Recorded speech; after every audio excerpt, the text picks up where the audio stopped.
हाय मित्रांनो, फायनान्शियल प्लॅनिंगच्या आजच्या भागात आपण माहिती घेणार आहोत सोवेरियन गोल्ड बॉन्डबद्दल। यामुळे सोने खरेदीमध्ये लागणारे GST व मेकिंग चार्जेस या दोन्हीची बचत आपण करू शकतो।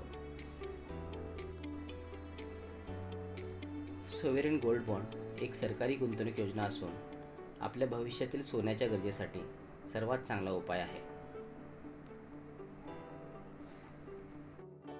मित्रांनो, बऱ्याच सरकारी गुंतवणूक योजना या काही विशिष्ट कारणासाठी तयार केलेल्या असतात। सुकन्या समृद्धी योजना, अटल पेन्शन योजना, public provident fund, national saving scheme, प्रधानमंत्री जनधन योजना आणि तशीच सोवेरियन गोल्ड बॉन्ड योजना।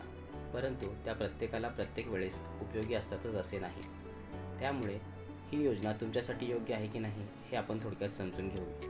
जर तुमचे लग्न झाले असेल, तुम्हाला मुले असतील किंवा पुढील 5 ते 10 वर्षात तुम्हाला सोने खरेदी करावं लागणार असेल, तर ही गुंतवणूक तुमच्यासाठी अतिशय योग्य आहे।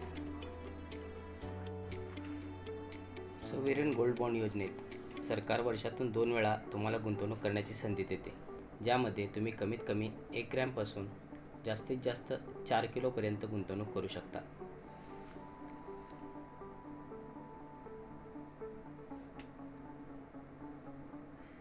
हे बॉन्ड खरेदीपासून 8 वर्षांनंतर मॅच्युअर होतात, परंतु त्यापूर्वीही तुम्हाला ही रक्कम परत हवी असेल तर यासाठी काही पर्याय आहेत, पण त्यामुळे या गुंतवणुकीचा हवा तसा फायदा तुम्हाला मिळणार नाही।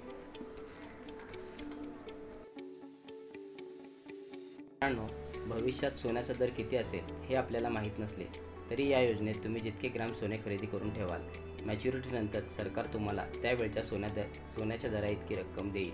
म्हणजेच पुढील 7-8 वर्षात तुम्हाला तुमच्या मुलासाठी अथवा कोणत्याही कारणासाठी सोने घ्यायचे असेल तर ही गुंतवणूक तुमच्यासाठी नक्कीच फायदेशीर ठरेल।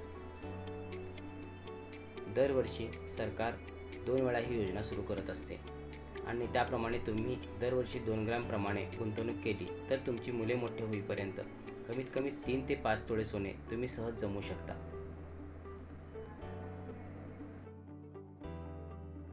याबद्दल अधिक माहितीसाठी तुम्ही मला कमेंटमध्ये विचारू शकता आणि आपल्या मित्रांना हा व्हिडिओ नक्की शेअर करू शकता। धन्यवाद।